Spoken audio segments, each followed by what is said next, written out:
Well, President Obama says that on March 1st, the cuts will begin with our most needed programs: crippling air travel, decimating defense, dumbing down school kids, and stealing cat food, crumbs, and Lipitor from the mouths of octogenarians, or words to that effect.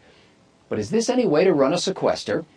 I'm PJTV's Scott Ott, joined now by my colleague Bill Whittle, and sitting in for the vacationing Stephen Green, it's nationally syndicated talk show host and author Tammy Bruce.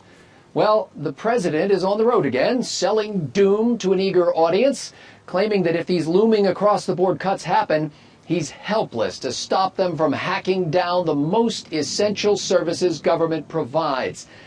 Now, Tammy, doesn't the president have a point? I mean, after all, the federal government was already cut to the bone when Obama went through the budget line by line. Maybe there's nothing left to cut but the most important stuff.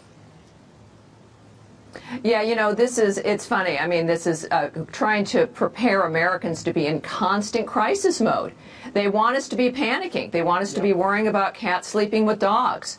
You know, they want us to be in a frame of mind where we just say, Daddy, you go do what you need to do.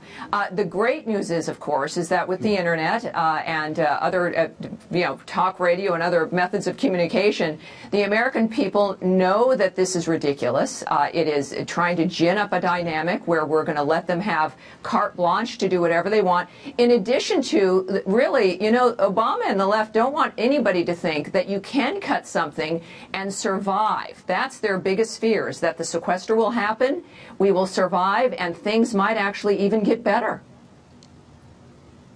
Life goes on. Bill, what's more surprising, the fact that the president gets away with these scare tactics, or that the Republicans seem so utterly incapable of mounting a counteroffensive?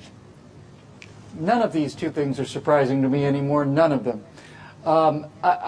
Listen, I really actually have had a fair amount of humility beaten into me over the course of the last 30 years. But I've had 2 or 3 people come up to me and say, you know, the Speaker of the House is not actually required to be a member of the House of Representatives. He simply has to have the majority of the votes. Anybody could be Speaker of the House, any American citizen. And people have said to me, you should be Speaker of the House. And I wouldn't mind being Speaker of the House, because if I was, I would do exactly, I'd be on the news every single day, and I'd be saying, why is it that President Obama is willing to cut aircraft carriers and willing to cut federal air traffic control systems and endanger the health of the United States people, when he's not willing to look at cutting the salary or putting on hold the pension plan for the Assistant Undersecretary for the Department of Wildlife in the Northwestern region regarding the Delta smelt? How come that guy doesn't get to be hit by sequestration? How come it's always the frontline objects of what we most perceive to be the most important things? And he'll do it, too, don't get me wrong. If this sequester thing happens, he will make sure that the American people feel as much pain as possible to scare them back into line. Well, you know, Grover Norquist tweeted out this little chart from the Mercatus Center at George Mason University that shows the vast difference between the federal budget with the sequester and the federal budget without the sequester. See how the two lines very nearly separate. Well, Tammy, if Congress fails to make any substantive cuts during the worst economic conditions most of us have seen in our lifetimes, well, if not now, when? You know, if I could just add into that, you know, part of this hysteria is them trying to get us to believe that the sequester actually means something. That graph is perfect, isn't it? It shows that there's absolutely nothing, nothing's going to happen. It's like tripping on the sidewalk and you don't fall down.